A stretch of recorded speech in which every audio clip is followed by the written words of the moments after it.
जो लोग हमारी निंदा करते हो हम पर बड़ी कृपा करते हैं, हमारे पापों को नष्ट करते हैं। बिना भोगे पापों को नष्ट करने का उपाय है अपनी निंदा करवाना। हमने एक बार सत्संग में सुनाया था कि अयोध्या के एक नरेश से जिनको गलित कुष्ठ हो गया था पूरे शरीर में, तो राज दरबार में बैठने में बड़ा संकोच करते थे। तो वशिष्ठ भगवान से कहा कि कोई ऐसा उपाय है कि गलित कुष्ठ पूरे चेहरे में सब जगह ऐसा था। उनका एक उपाय बहुत जोर का है। तुम्हारे बड़े भ्राता युद्ध में पधार गए थे, उनकी पत्नी महल में है, तो रोज रात के 8 से 10 बजे तक 2 घंटा उनको रामचरित्र सुनाया करो, बस इसी में ठीक हो जाओगे। और शुरू कर दिया 8 से 10 बजे तक। अब लोगों की तो दृष्टि होती है, देखो बोले कितना नीच राजा है कि अपने बड़े भाई की विधवा स्त्री के पास 8 से 10 बजे तक समय काटता है। अब निंदा शुरू हुई तो लोग निंदा जानते हो कैसे कहते हैं, सुनो, बोले राजा जो है ना अपने बड़े भाई की पत्नी के पास 2 घंटे रहता है 8 से 10 बजे तक। दूसरे का बोले सुनो, आखिर पूरी अयोध्या में फैल गई बात कि राजा जो है वे विचारी है और वो अपनी बड़े भ्राता की पत्नी जो माता के समान पवित्र मानी गई है उससे उनका गलित कुष्ठ ठीक होना शुरू हो गया।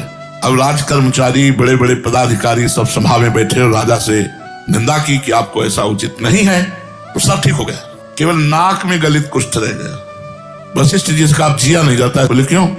बोले पूरे अयोध्या में निंदा, पूरी समाज में निंदा, पूरे राज दरबार में निंदा। बोले ठीक हो गए कि नहीं? बोले ठीक तो हो गए।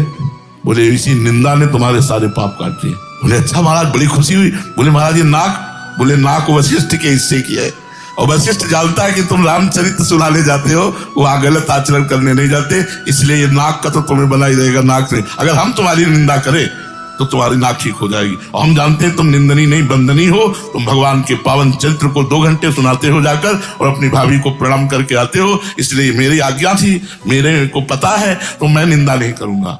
तो जो निंदा करते हैं वो हमारे पापों को नष्ट करते हैं। बिना भोगे बड़े बड़े पाप नष्ट हो जाए जिसकी निंदा हो। पर हमको जानबूझ के ऐसा नहीं करना कि हम ऐसा कुछ करें कि लोग अपने आप लोग निंदा करने लगे। तो जो निंदा करते हैं वो तो एक पद है साधु निंदक मित्र हमारा, शायद चरणदास जी का पद है, साधु निंदक मित्र हमारा। निंदक निरे राखिए आंगन कुटी छवाए। तो अगर हमारी कोई निंदा करता है तो हमारे पाप, हम किसी की निंदा न करें और दूसरे के द्वारा की हुई निंदा को सह जाए तो हमारे पाप नष्ट हो जाएंगे। तो हे भाई, तुम किसी की निंदा मत करो, खूब नाम जप करो, सब में भगवत दर्शन करो, तो हर समय तुम प्रसन्न रहोगे। तुम्हारा चित्त भगवान की कृपा से ये शोक चिंता आदि से दूर रहेगा। शेष चर्चा आगे। श्री राधा वल्लभ लाल।